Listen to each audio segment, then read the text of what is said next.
हरे कृष्ण, आप सभी का स्वागत है फिलोसॉफिकल सीरीज में। मैं हूं श्री चैतन्य चंद्र दास। एक बार जो सोक्रेटिस, बड़े फिलोसोफर, ग्रीक फिलोसोफर, वो अपने घर पे थे और उनको मिलने के लिए उनके एक मित्र आए और दोनों बातचीत कर रहे थे। तो घर पे उनकी पत्नी भी थी सोक्रेटिस की। तो सोक्रेटिस बड़े फिलोसोफर थे और बड़े फिलोसॉफिकल थे, हमेशा डीप थिंकिंग करते थे अलग अलग चीज़ों के बारे में। तो ये सोक्रेटिस और उनकी पत्नी रहती थी और एक बार उनके मित्र उनको मिलने के लिए आए। सोक्रेटिस ने उनका स्वागत किया और दोनों बातचीत कर रहे थे। लेकिन ये सोक्रेटिस की पत्नी जो थी उनके ऊपर बहुत गुस्सा थी, क्योंकि वो सोक्रेटिस को कुछ लाने के लिए बोलती थी और सोक्रेटिस भूल जाते थे, क्योंकि ऐसे वो मग्न थे अपने विचारों में। तो कुछ लाना है बाजार से, कुछ सब्जी ये वो लाना है, तो भूल जाते थे, हमेशा भूलते थे। तो उनकी पत्नी हमेशा उनके ऊपर गुस्सा होती थी। तो उस दिन तो और गुस्सा हो गई थी, क्योंकि वो बहुत बड़ी चीज़ भूल गए थे। तो सोक्रेटिस घर पे थे, उनके मित्र आए घर पे और उनकी पत्नी जो है बहुत गुस्सा हो गई थी।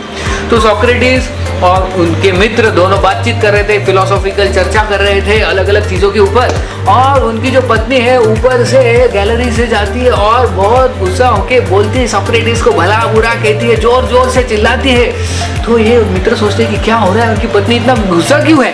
तो सोक्रेटिस एकदम शांत रहते हैं, आराम से बात करते हैं, बोलते हैं चिंता मत करो, और बातें करते रहते हैं। लेकिन ये जो पत्नी है जोर जोर से चिल्ला रही है, सोक्रेटिस के ऊपर जोर जोर से चिल्ला रही है, लेकिन सोक्रेटिस के ऊपर कुछ भी असर नहीं हो रहा था, तो उसके पत्नी को बहुत गुस्सा आ गया। अरे मैं इतनी चिल्ला रही हूँ फिर भी ये कुछ ध्यान नहीं दे रहे। तो वो उसकी पत्नी क्या करती है, जाके बड़ा एक बकेट लेती है पानी का और ऊपर जाती है, और सोक्रेटिस और उनके मित्र नीचे बैठे रहते हैं सोफा के ऊपर। तो ये जो पत्नी है वो बड़ा बकेट लेती है और सोक्रेटिस के ऊपर ठंडा ठंडा पानी डाल देती है ऊपर से। और जैसे ही सोक्रेटिस बहस करते ऊपर से ठंडा पानी आता है, पूरा उनको भिगा देता है। और उनके मित्र आश्चर्य हो गए, तो ऊपर देखते हैं अरे उनकी पत्नी ने पूरा पानी डाल दिया। और सोक्रेटिस एकदम शांत रहते हैं, कूली पीसफुली। वो उनके मित्र को बोलते हैं, देखो, from so long it was thundering and now it is raining. तो इतने समय से देखो कड़कड़ाहट हो रही थी बिजली की और अभी बारिश हो रही है। तो इसमें आश्चर्य की बात नहीं है। तो ये देख के उसको, उसके पत्नी को कुछ सूझा नहीं, वो चली गई वहां से।